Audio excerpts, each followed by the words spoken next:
Hello, and welcome to Top Story Daily Edition. I'm JNS Editor-in-Chief, Jonathan Tobin. Thanks for joining me for another discussion on the most pressing issues in the Jewish world. Please like, subscribe, and give us good reviews when you listen to the show.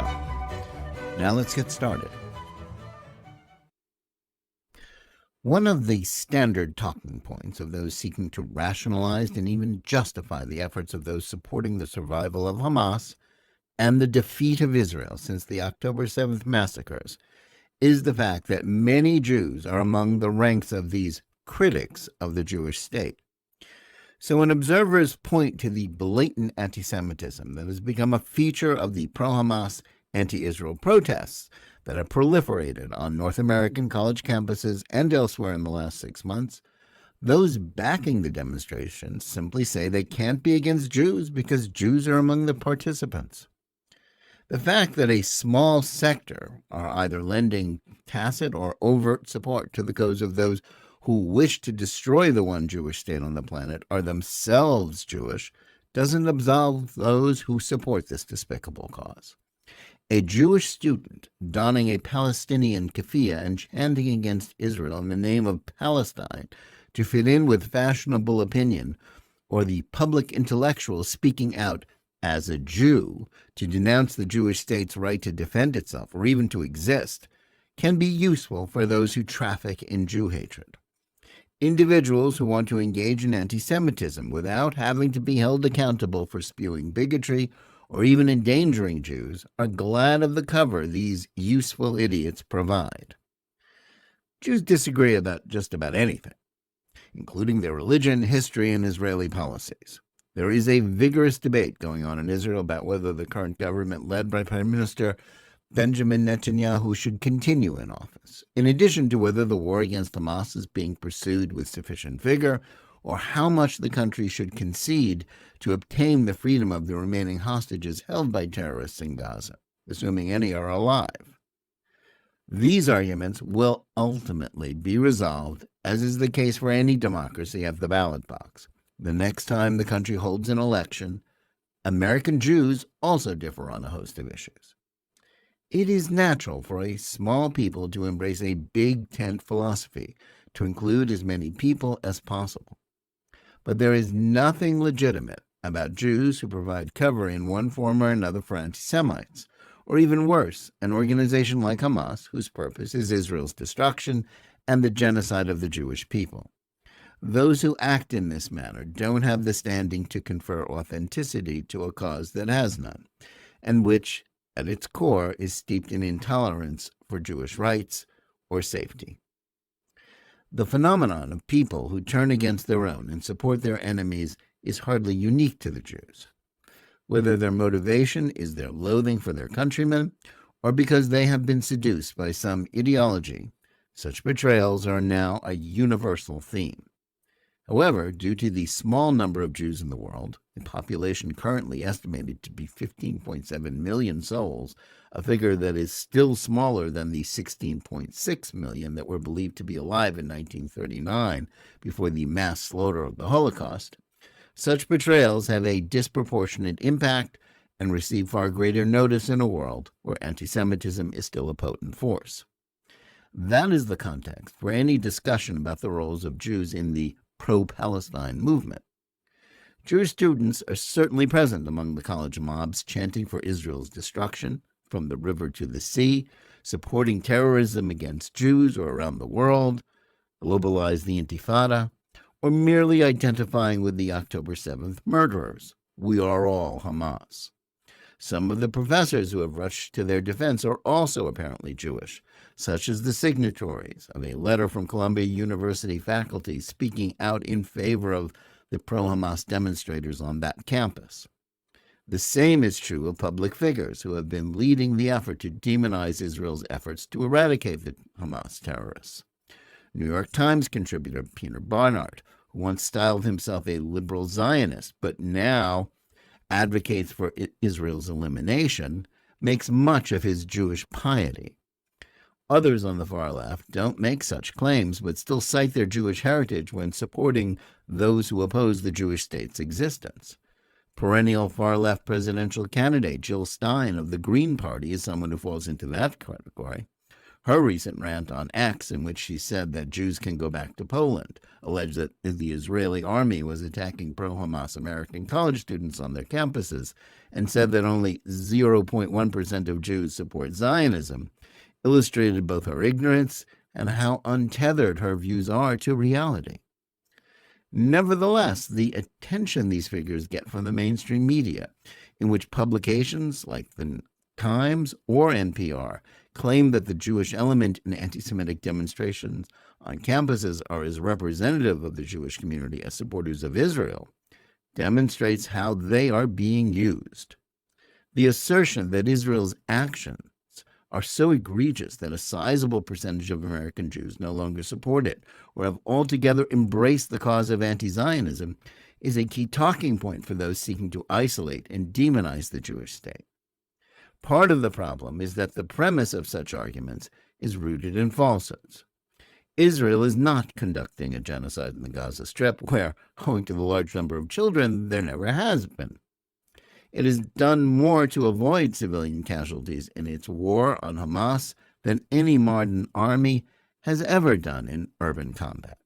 Nor should anyone believe the fraudulent totals of Palestinian casualties put forward by Hamas. It is equally false to allege that most American Jews no longer support Israel.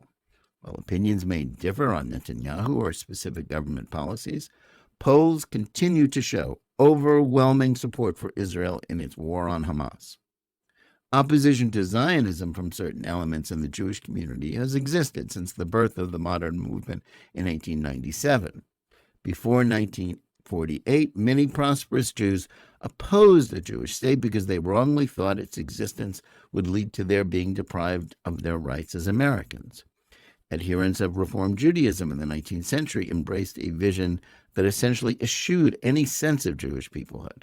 And ultra-Orthodox Jews opposed Zionism because they believed that the creation of a Jewish state must await the coming of the Messiah.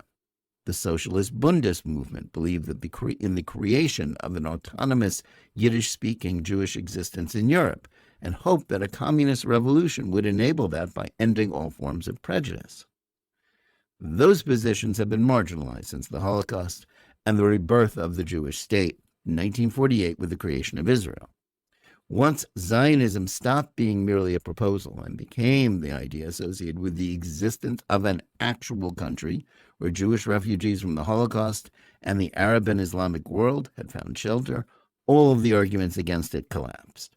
Since 1948, anti-Zionism has become indistinguishable from anti-Semitism simply because reversing not just the idea but the entity would necessitate another Jewish genocide. It would also mean depriving Jews of rights denied to no other people on the planet. The fears of the assimilated about the success of Zionism have long been exposed as self-serving fantasies. The Reform movement shifted in the 20th century to a position of support for Israel and Zionism, as well as a more traditional view of Jewish peoplehood. The hopes of the Bundists were crushed by Soviet anti-Semitism and the destruction of European Jewish civilization by the Nazi war on the Jews. And though a tiny fragment of Haredim still oppose Israel and show up at pro-terror demonstrations to voice their puny support for those attempting to kill Jews, they are unrepresentative of the larger ultra-Orthodox world, which has made its peace with Israel and has grown exponentially because of its existence. Today, Jewish anti-Zionism is largely the preserve of ideological extremists on the far left. Their positions mimic the toxic myths of woke ideology like critical race theory and intersectionality, which falsely claim that Israel and Jews are white oppressors. Those who know the facts understand that the majority of Israelis are Mizrahi, or people of color by the definition of the American left. Others advocate what they call diasporism, an ideology that glorifies Jewish weakness and hopelessness and deplores efforts of Jews to defend themselves or have what other peoples take for granted, such as the right to live in peace and security with defensible borders in their ancient homeland. Curiously, while these anti-Zionist seekers of marginality and exile think that being homeless is somehow good for the Jews, they don't think the same is true for Palestinian Arabs. While they decry even the most liberal concepts of Jewish nationalism, they are strong supporters of Palestinian self-determination and statehood, despite that cause being rooted in the belief that the same right should be denied to Jews. Such intellectual arguments are risible and clearly anchored in an attempt to revive Marxism. But just as most of the anti-Zionist talking points emanating from the left is an echo of Soviet disinformation and propaganda that was used to promote the libelous Zionism is racism campaign of the 1960s and 70s, it is equally true that diasporism is being exploited by supporters of Hamas, as well as those who engage in open anti-Semitism. That is exactly what the activist groups Jewish Wolves for Peace and If Not Now are doing. Both groups have gained popularity on campuses and have largely stolen the thunder of liberal Zionist groups like J Street, which tried to balance their vicious opposition to Israeli policies with at least theoretical support for the existence of the Jewish state. The two groups are not only openly opposed to the existence of a nation of 7 million Jews, they also traffic in blood libels about it and its supporters. Yet they are often cited as not only representative of Jewish opinion by the mainstream media, but treated as credible and even idealistic voices. One may be sympathetic to the plight of the Palestinian Arabs as a result of their leaders' decisions to repeatedly reject peace offers that would have given them a state since 1947. They have repeatedly waged wars that caused more suffering to themselves than to the Jews. But when sympathy with a people that is suffering because it shows war and terrorism crosses over into support for genocidal Palestinian fantasies about erasing the last 75 years of history, it ceases to be advocacy for those in need and becomes a form of enabling violence. And that is what Jewish supporters of the Free Palestine movement are doing. Simply put, if you advocate for the destruction of Israel and oppose the defeat of a terrorist group that committed unspeakable atrocities on October 7th, and which continues to seek a goal of Jewish genocide, then it doesn't matter if you claim to have Jewish heritage. Those who do so can conduct public prayers or otherwise cloak their beliefs in a veneer of Jewish practice or heritage. But if the only point of your Jewish identity is to provide cover for those who commit violence against Jews and who believe that they should be denied rights denied to no one else, then you are just as much of an anti-Semite as any other supporter of such toxic causes, whether pro-Palestine or neo-Nazi. In the current context, when Israel and the Jewish people are under siege from a surge in anti-Semitism that was provoked by the October 7th crimes committed against Israel, a Jew who embraces the anti-Zionist, pro-Palestine position is siding with the enemies of their own people. Throughout history, such betrayers have always afflicted the Jewish people. However, only in our current era have they done so while masquerading as defenders of Jewish ethics that somehow erase basic elements of Judaism, like love of the land of Israel or even the right of Jews to defend themselves against the murder, rape, torture, and kidnapping that Hamas perpetrated on October 7th and that so many college students are now defending. They lend no legitimacy or credibility to the cause of leftists and Islamists who seek the destruction of the Jewish state. Jews may disagree about the government of Israel, but those who have joined pro-Hamas demonstrations can't hide behind their Jewish origins. They are not Jews for justice or human rights.